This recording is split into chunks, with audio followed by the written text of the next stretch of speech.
Hello, and welcome to the third part of my import guide for the Switch version of Monster Hunter Double Cross. This time we'll be talking about everything you need to know to get started hunting and crafting, either in solo or multiplayer. If you have a copy of Monster Hunter Cross or Double Cross on a Japanese 3DS and want to transfer your save data, Gaijin Hunter has made a video covering that process, which is linked in the description. Before we start, here's the most important pair of options to learn to recognize, as they'll be used throughout the entire game. This is yes, and this is no. Opposite how it is in English, yes is written with 2 characters, while no is written with 3. Whenever you see these, it's asking if you're sure you wanted to do the thing you just hit the button to do, and will usually default to yes unless what you just said to do is something permanently destructive. Now let's get to the game itself. First, when you load up the game, you'll notice that the main menu is in English, making it super easy to navigate. As with any game, the first thing we should look at is the options menu. In here, we see an option to change the brightness, an option to turn rumble on or off, and an option to look at the game's digital manual. Back in the main menu, let's select New Game. In here, we have 2 options: create a new character or reuse data. If we create a new character, we're given this screen where we can set the character's name, gender, face, skin color, eye color, features, voice, hairstyle, and underwear style. We can use the Y button on the features, hairstyle, and underwear options to open the color picker, and we can also use Y to test voices. The big box on the bottom confirms our selections. Next, we're presented with a choice of hunting styles, so we can choose which one to start with. There's Guild, Striker, Aerial, Adept, Brave, and Alchemy. Then it asks us to put Hunter Arts into our art slots. Just arrange them however you like for now, and move on. Finally, choose a save slot and you're good to go. Once you get past the opening dialogue, you finally have control of your character. Now we're going to take a tour of several facilities that'll help us out, noting that regardless of the village they're in, they provide the same services. Also, as a bit of forewarning, some of the options we're going to see don't appear until later in the game, so if you have fewer options, reference the text and not the positions. At the armory, we can buy weapons, buy armor, or sell equipment. At the blacksmith, we can craft weapons, craft armor, upgrade equipment, or go to the decorations menu, where we can craft decorations or set decorations. When crafting decorations, hit the plus button to see the skill names, which can help you more easily match the skills to a list.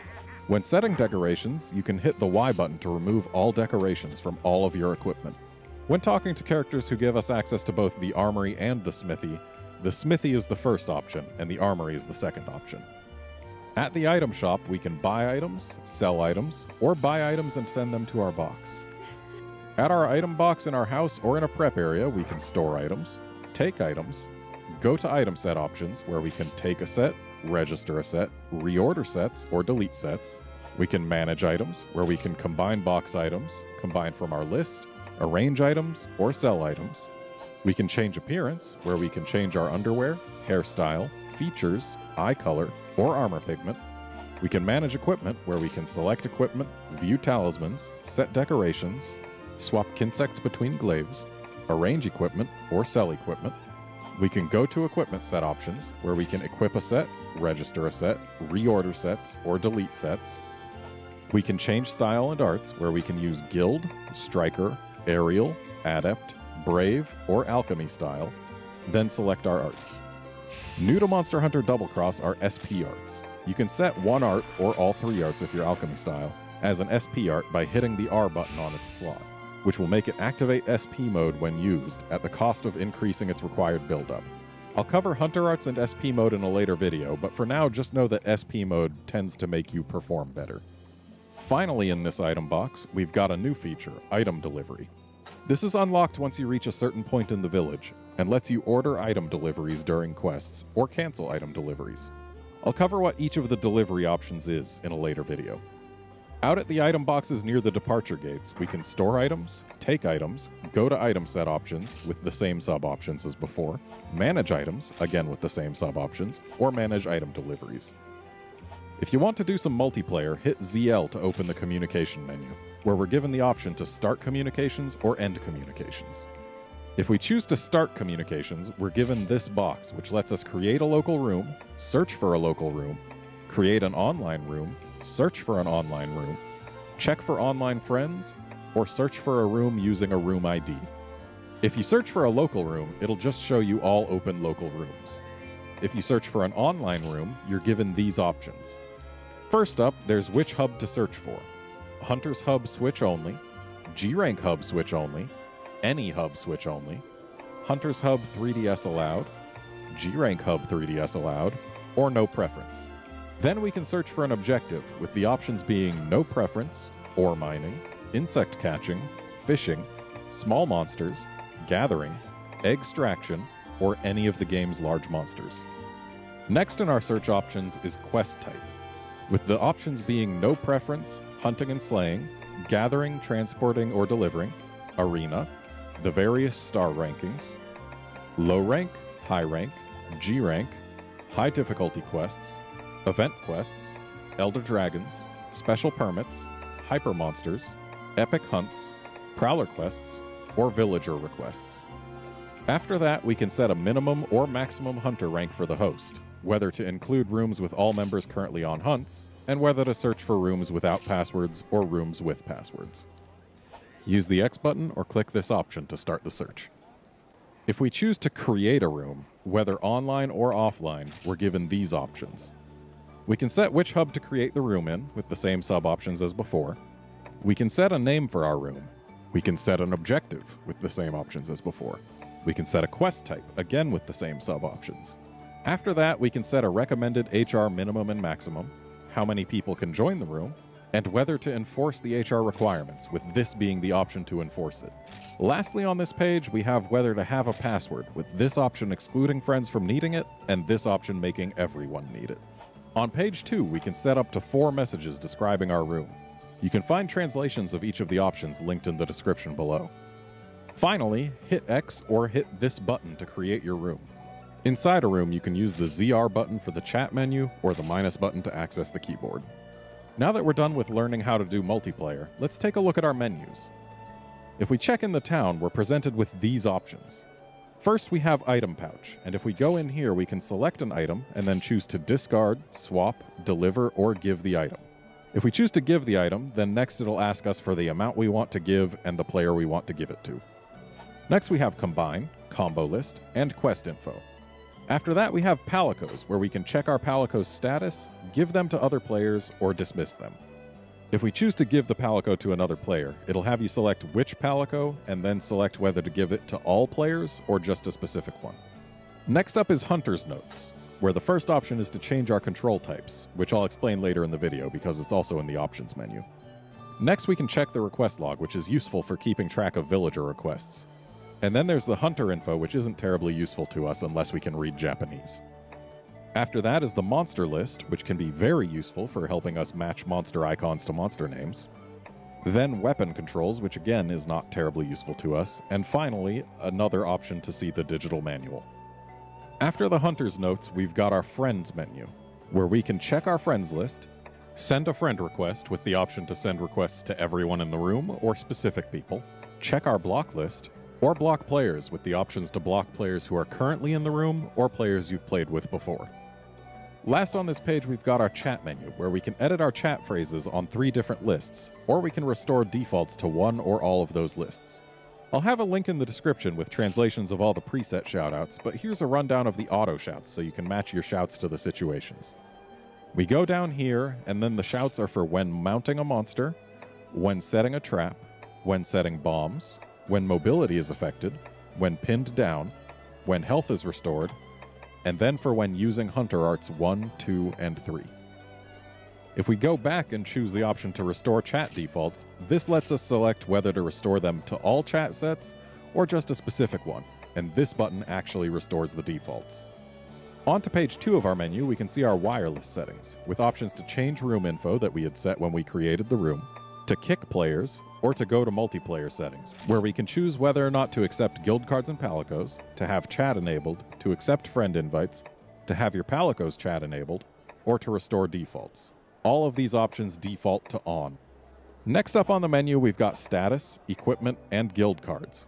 With this being to view your card, this being to edit your card, this being to send your card, and this being to check your card list. Once again, if you choose to send your card, it'll ask you if you want to send it to everybody or just to specific people.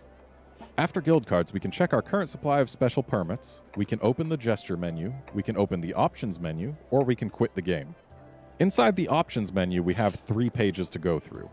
I suggest going through them with me because as long as you don't restore defaults, they'll be saved forever. Here we have music volume and sound effects volume.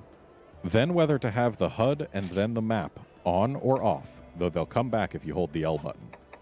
Next is starting camera angle, with higher numbers starting the camera higher when you load into a quest.